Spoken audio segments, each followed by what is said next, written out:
I thought I wasn't supposed to wake up yet. Surely we hadn't reached Lisbon.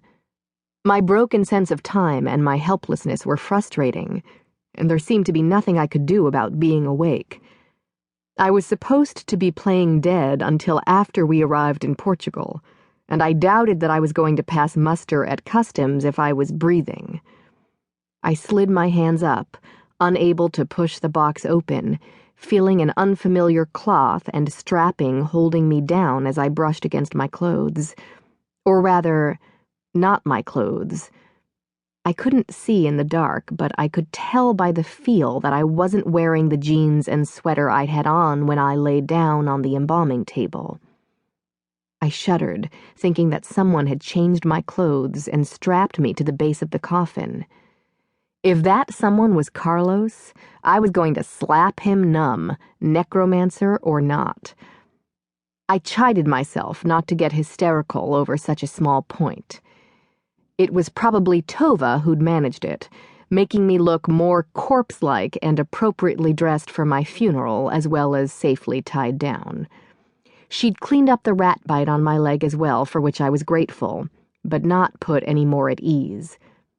I plucked at the straps that kept me from rolling and sliding in my casket. No matter how much my clothes made me look like a stiff, I was now breathing and sweating as the silent panic started. I wasn't sure I could be a convincing corpse without Carlos's help, and I had no way to get it.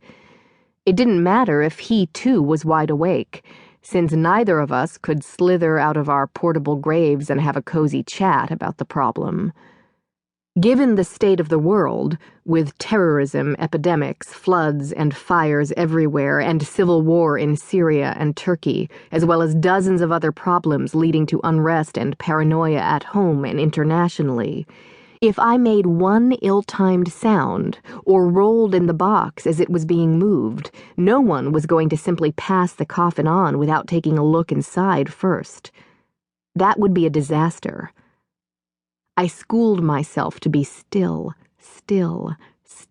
and quiet as my own corpse. I tried sinking down toward the gray. My box lurched and I heard the engine downshift and groan.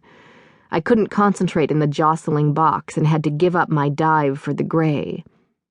But at least it seemed I wasn't in a plane after all. A truck? I hoped it was a truck in Portugal and not a truck crossing the tarmac at whatever transshipment point we'd passed through. I hated the idea of being lost luggage somewhere in Europe. Wherever I was, something was keeping me from gaining access to or even a view of the gray or its writhing energy grid. It could have been a side effect of the zinc lining in the box, but I wasn't certain.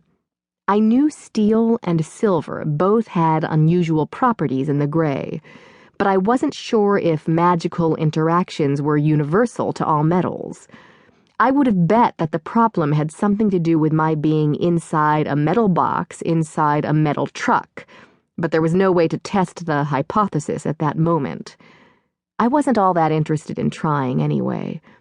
It was always possible I'd sink too far, displace myself, and fall out of the truck at whatever speed we were going in traffic. After what felt like a couple of hours in my stuffy little coffin as the truck wound up and down some steep hills and swayed around hairpin turns, the vehicle stopped and I was unloaded. I was pretty sure the people moving my box were being careful, but I still got jarred around and collected a couple of bruises from thumping into the side when someone lost their grip. Even through the zinc and wood, I could hear swearing. It wasn't English swearing, but the tone was the same, even if I didn't understand the words. I held my breath and didn't swear back, just in case. Then came the trundling sound of a cart underneath me before another spate of lifting, tilting, jostling, swearing, and finally a ringing thump as the coffin was set down on some hard surface. Eventually, sounds of the box handlers faded away and the lid was opened.